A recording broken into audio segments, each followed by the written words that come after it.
Hi guys, my name is Grania and this is my channel Jungle Flowers Canada. Thank you so much for joining me. This is an impromptu video. I hadn't actually planned on doing a video. Penny and Casper are in the background. Actually, let me show you Casper, how big he's gotten. Like a baby. Oh, look at the size of him. Where's Penny? Are you gonna come? So he's after getting so big and he's very rambunctious, as you can see, but it's cute as a button.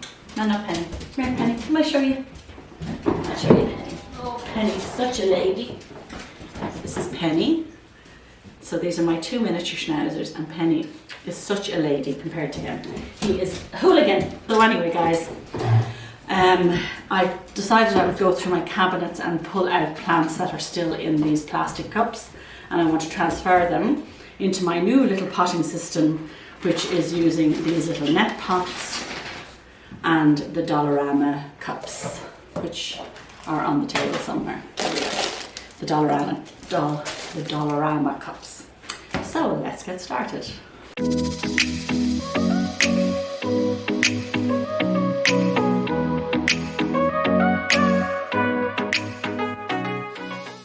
So as I said, I'm going to do some plant chores, and I have lots of plants here. I didn't think I had that much to do, but I actually have quite a lot of them that I want to transplant into my new little potting system. You're going to hear the dogs in the background, guys. Just please ignore them. They are so naughty.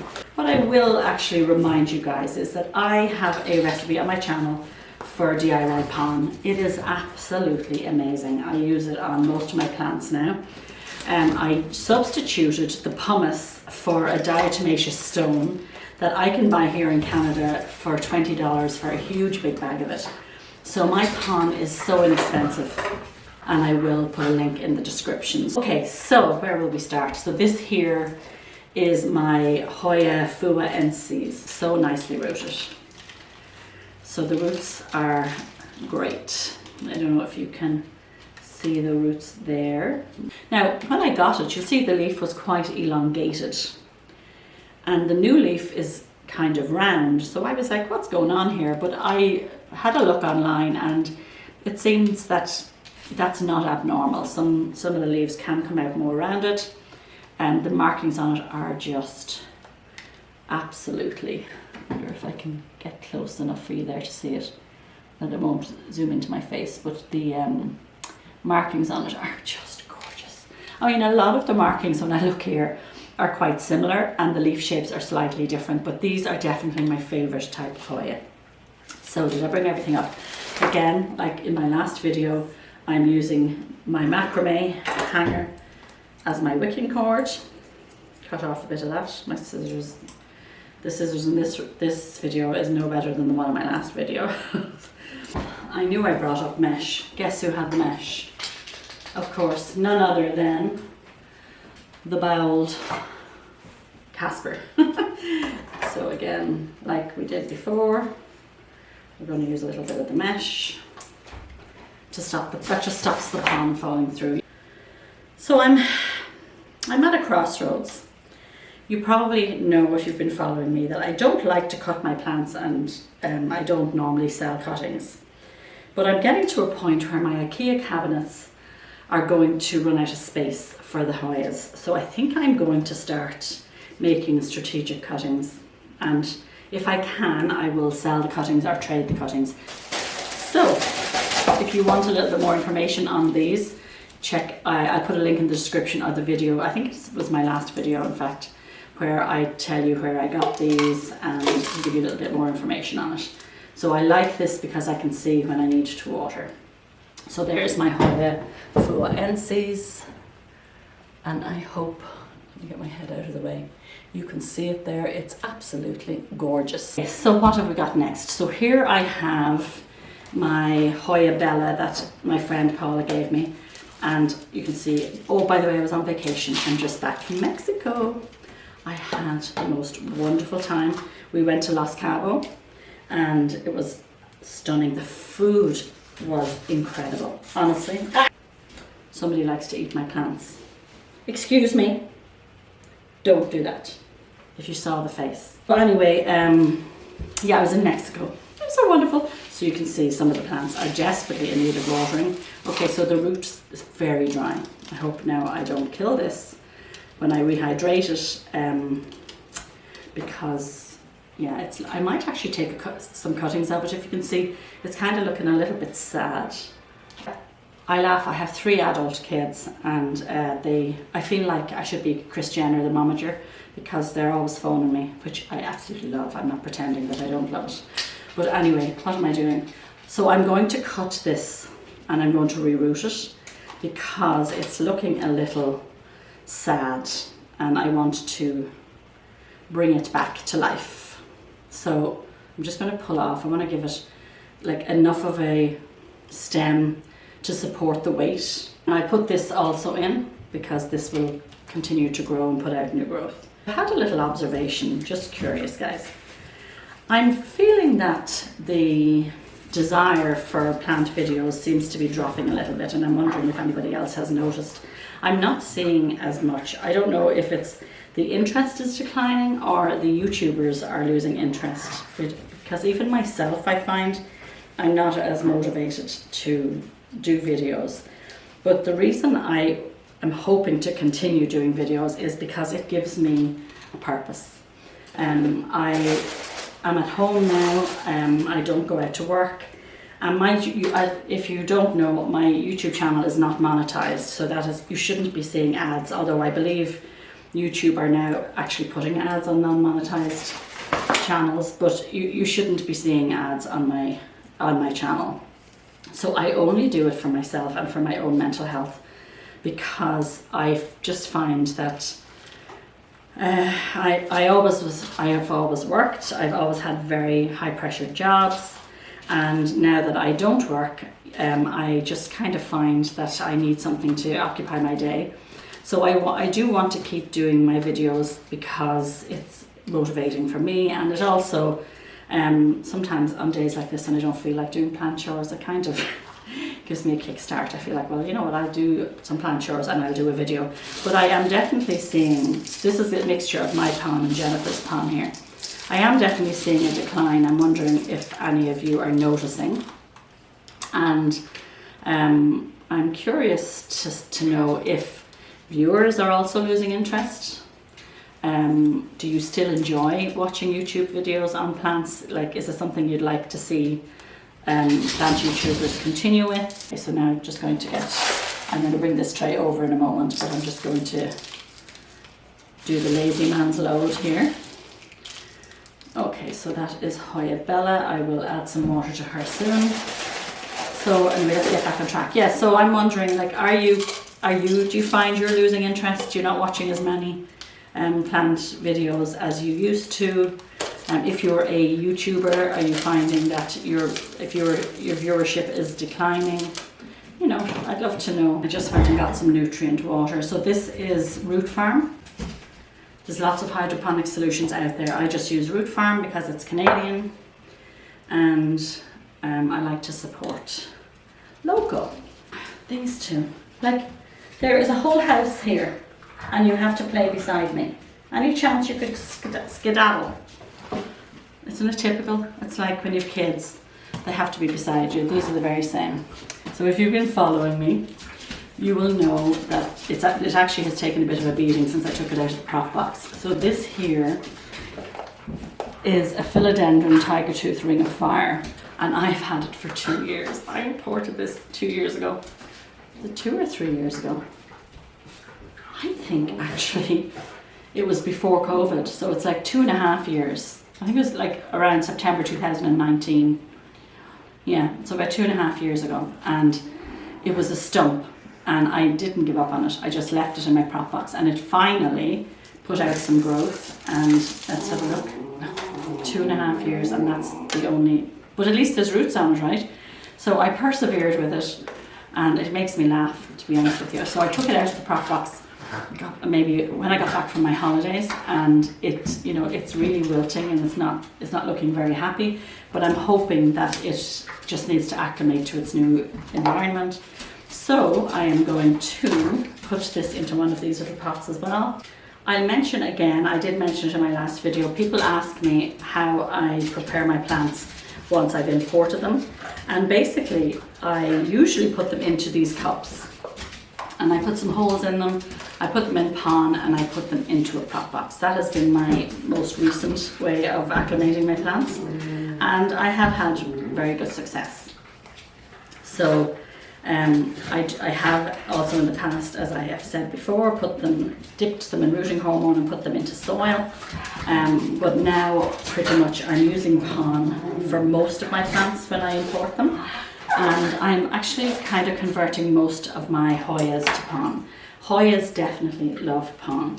Now, I don't have any large Hoyas in pon. All my large Hoyas are in soil. And I wouldn't transfer them out of the soil because my large ones are all very happy and doing very well. I have to tell you something that happened. So when I got back from Mexico, my friends from Scotland joined us. They've been our friends for many, many years. We've been holidaying with them for over 20 years. And so anyway, the first day I got back, I didn't have time to spend time with the plants because they came back with us. So I kind of went around and watered the ones that I knew needed a lot of water, but I said the next day I will check in on the rest of them. So when my friends left, I checked my Fabricor cabinet. Guys, 1 week, mealybugs, and I don't kid you, not 1 or 2 mealybugs. There were a lot of mealybugs in my Fabricor cabinet. I couldn't believe it. In such a short time, they had ravaged some of the baby leaves in my Rangsang. They were on my New Guinea Ghost. Thankfully they weren't on my Gun and Gadding. I couldn't believe it. Just shows you, like, we have to really keep an eye on our plants because the bug situation can just be devastating to our plants. So I treated everything with alcohol and Q-tips, and I got rid of as many as I could. And I also sprayed it with my Dr. Doom fogger. I sprayed inside the cabinets and I closed the door. So I'm checking them every day and I haven't seen any since. Oh my gosh, the amount of snow out there is I'll have to show you. I hope you can see it. That is hilarious, the 18th of April. So here we have my Hoya Wilbur Graves China. Now, it's so similar to Publicalyx, guys, that I was thinking to myself, did I really get a Wilbur Graves? But you know what, I've done a bit of research. So the one from, is there one from Russia? The one from Russia has a rounder leaf, and the one from China has more of an elongated leaf, more in line with the Publicalyx, but it is different to the Publicalyx. You would have to put them side by side to truly recognize the difference. But I took some cuttings of it and I put them back into this pot. So I did that before I went on vacation. So let's see if we have got any roots. Oh, we do. So look, this was a new cutting. I don't know if you can see. There was little roots there. There's a few little roots on this one. And then this is the original. And it has some nice roots. So I bought this as part of a trio. I got a Louis Bois, a Hoya Bella Louis Bois. I got a Hoya Lacanosa Black, and I got the Wilbur Graves. I really am 100% loving the new method that I have come up with. It just makes my life so much easier because I know now exactly when I need to water, and at a glance. Before I had to pull them out of the pot to see if they needed water. Now I can just, as I'm passing, I can't believe actually they rooted so quickly. I think I might have some more of them actually rooting down in my basement. Do I? I think I might have some more. So if the other ones root, I might actually use them to trade. Or I might sell the cuttings to try and recoup. Because I do have, let's talk about this. I ordered plants from Indonesia probably about a year ago nearly now. And I was very pleased with the plants that I got from this seller, but things have not been going too well for him of late. And I know he's kind of getting a bad rap, and I'm a bit of a sucker You know, I like to help out the underdog.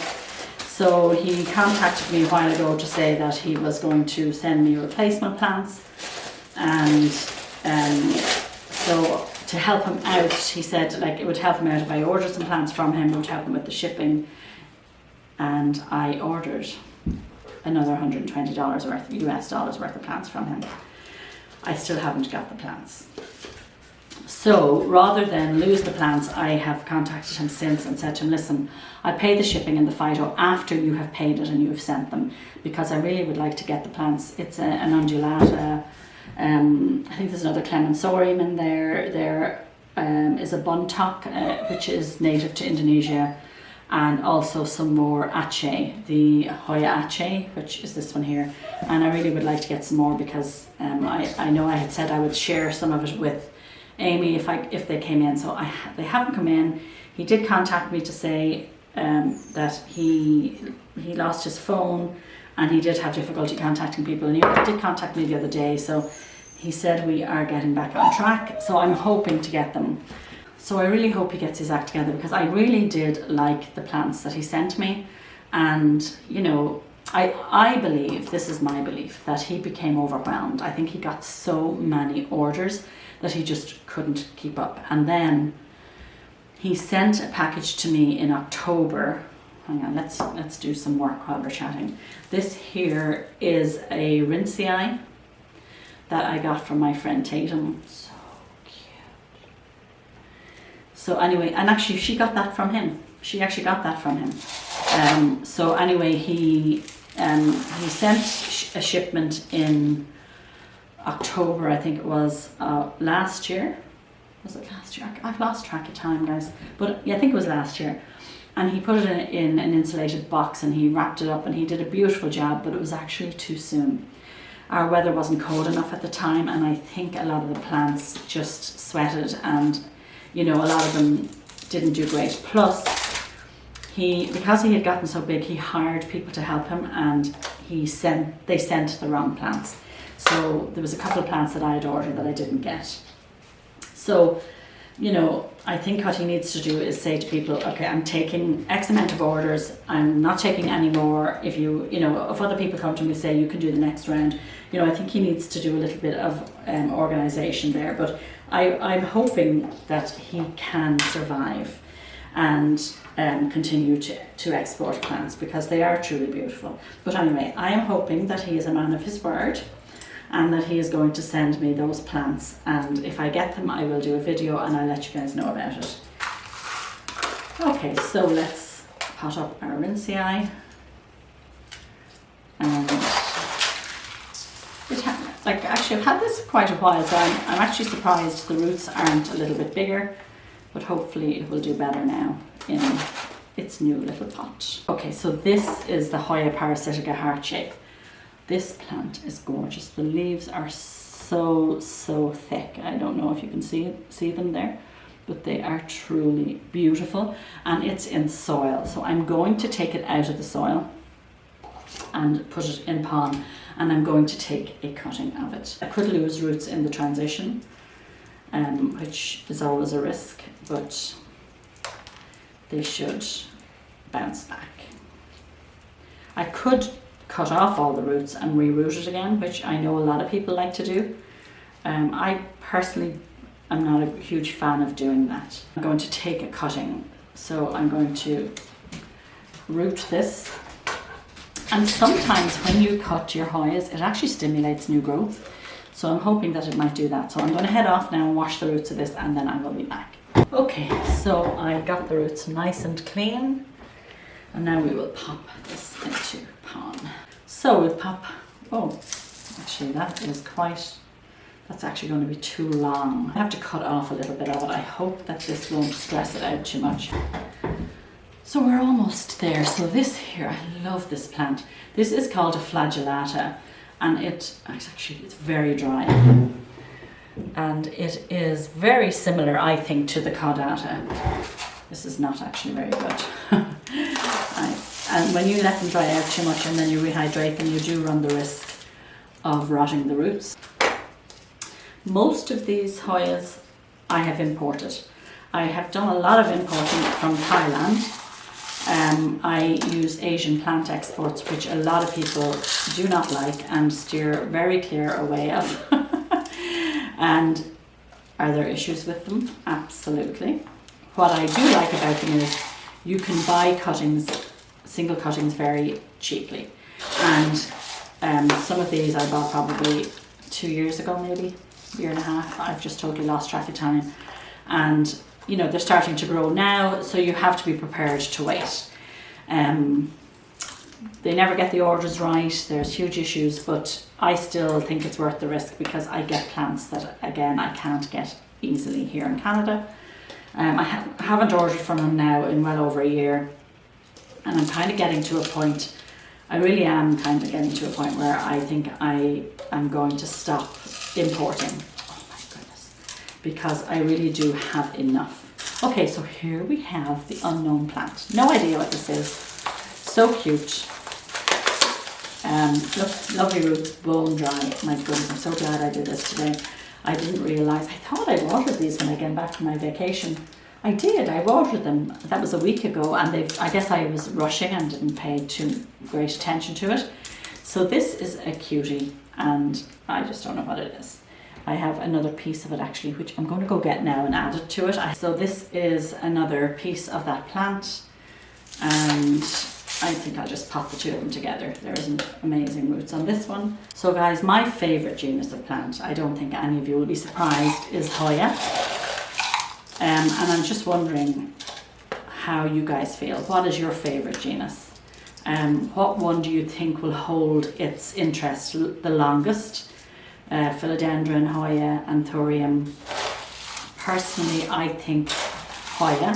I think there's like a little cult following for Hoya that has probably not always been there, but I think a lot of us started out loving Hoyas before we got into the larger specimen. Do you think it's sustainable? Do you think it will continue to be popular, or do you think there's a genus that will possibly like die out, that people will lose interest in? My prediction is that Hoyas will kind of always stay popular. There'll always be that interest in them. But of course, that's probably biased because they are my favourite.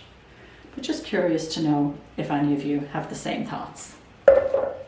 Okay, so I think we're pretty much, I have a few more. I have loads more I could do, but you know what? I think there's more than enough chit chat on this video.